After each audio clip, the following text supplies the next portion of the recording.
မင်္ဂလာပါရှင်ဒီနေ့တော့တသားမိမိတို့အတွက်ပြင်းရည်ခြင်းကိုဖျောက်နိုင်ခဲ့သူဆိုတဲ့ပုံမြင်လေးကိုပြောပြမယ်နော်ဟိုးရှိချေတုန်းကရွာလေးတစ်ရွာမှာအလွန်ဆင်းရဲတဲ့မိသားစုတစ်စုရှိခဲ့တယ်အဖေနဲ့အမေမှာသား၃ယောက်ရှိတဲ့အနက်အကြီးဆုံးသားကိုကြီးကမိဘတွေကိုကူပြီးအလုပ်ကိုအပတ်တကုတ်ကြိုးစားလုပ်တာမို့သူဟာလိမ်မာတဲ့သားတစ်ယောက်ဖြစ်တယ်ပေါ့နော်သူတို့အိမ်ကသားလက်လေးကတော့တရွာလုံးသိကြတဲ့အပြင်းကြီးသူပေါ့ကိုလက်ရဲ့စိတ်တက်ကအချိန်တန်ရင်တော့ထမင်းလောက်ကပါဇက်ထဲရောက်လာတာပဲဘာလို့အပင်ပန်းခံရမှာလဲဆိုပြီးပေါ့စားပဲနေတယ်ဒါတင်မကသေးဘူးသူ့ထက်9နှစ်လောက်ငယ်တဲ့ညီငယ်လေးကိုအမြဲတမ်းတွက်ကပ်နေတတ်သေးတယ်နှစ်တွေကြာတော့မိဘနှစ်ပါးကွယ်လွန်သွားခဲ့ကြတယ်အလုတ်စူးစားတဲ့ကိုကြီးကတော့နေမနာညာမနာရုန်းကန်ခဲ့လို့ကိုအိုးကိုအိမ်ကိုလေယာနဲ့အဆင်ပြေရပ်တည်နိုင်ခဲ့ပြီးသူ့ရဲ့ညီငယ်လေးကိုသူနဲ့အတူခေါ်ထားတယ်ကိုကြီးလည်းအချိန်တန်တော့အိမ်အောင်ကျသွားတယ်ကိုကြီးအိမ်မှာပဲနေပြီးကိုကြီးတို့လင်မယားနဲ့အတူညီငယ်လေးက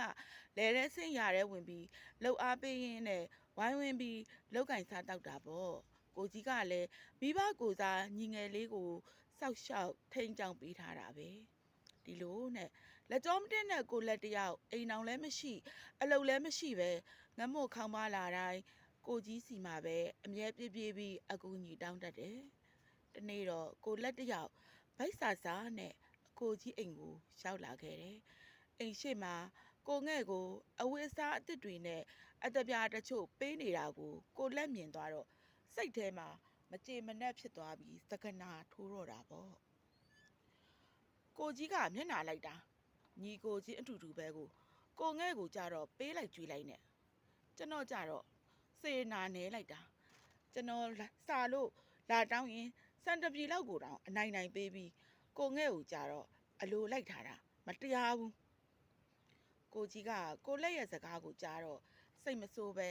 တပြင်းတစ်ချက်ချလိုက်တယ်ကိုလက်မင်းညီငယ်ကိုတွက်ကပ်မနေပါနဲ့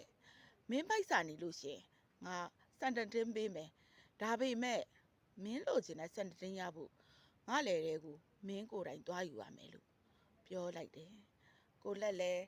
စန်တတင်းရပြီဆိုပြီးဝမ်းသာအားရနဲ့လေတဲကိုထွက်လာခဲ့တယ်ထိုအချိန်မှာရာသီဥတုကအလွန်ပြင်းထန်လာတယ်လေကွင်းထဲရောက်တော့ကွဲအပ်နေတဲ့မြေကြီးတွေကိုကြည့်ပြီးကိုလက်ဘာဆက်လုပ်ရမှန်းမသိဖြစ်နေတော့နောက်ကနေကိုငယ်ကလဲထွန်တုံးကိုထမ်းနွားတွေကိုမောင်းပြီးအမောတကောနဲ့လဲတဲကိုရောက်လာတယ်ကိုငယ်ဟာပူပြင်းလာတဲ့နေရောင်အောက်မှာကုန်းကွက်လဲထွန်ရင်းမြေစီလွာတွေပြုတ်ပြင်းရင်းပေါင်းမြတ်တွေနှုတ်ရင်းပင်ပန်းကြီးစွာအလုံးလုံနေတာကိုလက်ကစောင့်ကြည့်နေခဲ့တယ်နေမွန်းတဲ့ချိန်ရောက်လာတော့ကိုငယ်ရဲ့ပခုံးတွေဟာ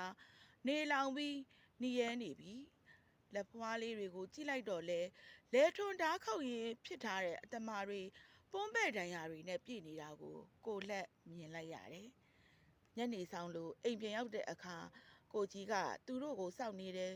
ကိုလက်ကတော့လေကွင်းနဲ့ခဏလေးသွားကြည့်ရုံနဲ့တင်နေပူဒဏ်ကြောင့်တုံရင်ပြီးအသက်ရှူပင်မဝကျင်တော့ဘူးဒီချိန်မှာပဲကိုကြီးကကိုလက်ရဲ့ပခုံးကိုပုတ်ပြီးနူးညံ့စွာဆုံးမပါတော့တယ်ကိုလက်အဖေနဲ့အမေလက်ထက်ကငါတို့မိသားစုဘလောက်စင်းရဲမွဲတည်ခဲ့လဲဆိုတာမင်းမှတ်မိလားအခုငါတို့မစင်းရဲတော့တာငါမှကိုပိုင်လေယာတွေရှိလာတာဟာအလိုလိုကောင်းငင်ကနေကြလာတာမဟုတ်ဘူးလဲသမားဆိုတာနေတိုင်းနေဘူးမရှောင်မိုးရွာမရှောင်လဲထဲမှာရုန်းကန်ရတာစပားတစ်စီရဖို့မြေစီပြင်းရတယ်ပြိုးထောင်ရတယ်ပေါင်းနှုတ်ရတယ်ရေသွင်းရတယ်ငါနဲ့မင်းရဲ့ညီငယ်လေးကိုငယ်တို့ကနေတိုင်းဒီလိုပဲပင်ပန်းကြီးစွာနဲ့လဲအလုပ်တွေကိုကုန်းယုံလုပ်နေရလို့လဲထဲမှာချွေးဆက်တွေအများကြီးကြခဲ့ရတယ်မင်းကအချိန်တန်ရင်စားရမှာပဲလို့ပေါ့တွေးနေချိန်မှာကိုငယ်နဲ့ငါနဲ့ကတေလူမတက်အလုပ်လုပ်ခဲ့ရတယ်အလုပ်လုပ်တဲ့သူကရတဲ့ရလိုက်တဲ့ရလက်ကိုရတာတဘာဝပဲမဟုတ်ဘူးလားငါကကိုငဲ့ကိုပေးကမ်းနေတာမဟုတ်ဘူးသူတစ်နှစ်ပတ်လုံးပင်ပန်းခဲ့တဲ့လှုပ်အားအတွက်ထိုက်တန်တာကိုပေးနေတာမင်းလဲဒီနေ့ လေကွင်းတွေကပင်ပန်းဆင်းရဲမှုတွေကိုမျက်ဝါးထွင်မြင်ပြီးဆိုတော့လေငါတို့နေ့တိုင်းဘလောက်ရုန်းကန်နေရလဲဆိုတာကိုသဘောပေါက်လောက်ပါပြီကိုကြီးရဲ့စကားကိုကြားလိုက်ရတဲ့အချိန်မှာတော့ကိုလက်ရဲ့ရင်ထဲကိုတူနဲ့အချက်ပေါင်းများစွာထုနဲ့လိုက်တယ်လို့ခံစားလိုက်ရတယ်မိမိရဲ့ပြင်းမှုကြောင့်သူတစ်ပါးပေါ်မိကိုခဲ့တာတွေမိမိအတွက်အပင်ပန်းခံပြီးရှာဖွေကျွေးမွေးခဲ့တဲ့ကိုကြီးရဲ့ကျေးဇူးတရားတွေကိုမတိတက်ခဲ့တာတွေညီငယ်လေးအပေါ်တွေ့ကပ်ပြီးစောင်းမြောင်းပြောဆိုခဲ့တာတွေကိုတွေးပြီးအလွန်အမင်းနောင်တရကမိမိကိုမိမိရှက်တက်ရကောင်းမှန်းသိလာတော့တယ်ကိုကြီးကျွန်တော်လေးမှားခဲ့ပါတယ်ကျွန်တော်တကယ်ပဲအမြင်မှားခဲ့တာပါနောက်ကိုကျွန်တော်မပြင်းတော့ပါဘူးကိုကြီးတို့နဲ့အတူလဲလဲဆင်းပြီးအလုပ်လုပ်ပြရစီတော့ငိုယိုပြီးတောင်းပန်ခဲ့တယ်အဲ့ဒီကစားပြီးကိုလက်ဟာပြင်းယူသူမဟုတ်တော့ပဲကိုကြီးကိုငယ်တဲ့အတူလေယာလုပ်ငန်းတွေကိုစ조사ပန်းစားလုပ်ကင်มาတော့တယ်နောင်နာကနေရတဲ့အတီတရားတွေကြောင့်ကိုလက်ဟာနောက်ပိုင်းမှာမိမိခြေထောက်ပေါ်မိမိရပ်တည်နိုင်ပြီးရွာမှာလူတွေလေးစားချစ်ခင်ရတဲ့အလုပ်စ조사သူလူရည်မွန်တယောက်ဖြစ်သွားခဲ့ပါတော့တယ်ကလေးတို့ရေလောကမှာလေကိုယ်တိုင်စ조사အားထုတ်မှုမရှိပဲဘယ်အရာမှအလိုလိုရောက်လာမှာမဟုတ်ပါဘူးပုံမြင်တွေကကိုလက်လူပဲအပြင်းကြီးပြီးသူတစ်ပါးပေါ်မိခိုနေမယ်ကိုမလုပ်ပဲသူတစ်ပါးရတာကိုလိုက်ပြီးတွက်ကညီစုနေမယ်ဆိုရင်တော့ဘယ်တော့မှတိုးတက်အောင်မြင်မှာမဟုတ်ပါဘူးကိုလက်အတီတရားဝင်ခဲ့လို့သူ့ကိုယ်သူပြုပြင်စ조사လိုက်တဲ့အခါရွက်ရာကလေးစားရသူဖြစ်လာခဲ့တာကိုသတိပြုတတ်ရမယ်နော်ဒါကြောင့်ကလေးတို့လည်းမိမိတို့တက်နိုင်တဲ့အရွယ်မှာမိဘတွေကိုကူညီကျောင်းစာတွေကိုမပြင်းမရိစ조사တာ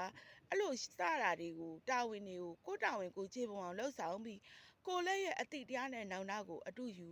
ကိုကြီးကိုငယ်တို့လိုမစုံမနစ်စ조사အထုတ်တဲ့လူတော်လူကောင်းလေးတွေဖြစ်အောင်လိုက်နာကျင့်သုံးကြပါစို့လို့ဒီပုံမြင်လေးနဲ့တင်ဆက်ပေးလိုက်ပါတယ်နော်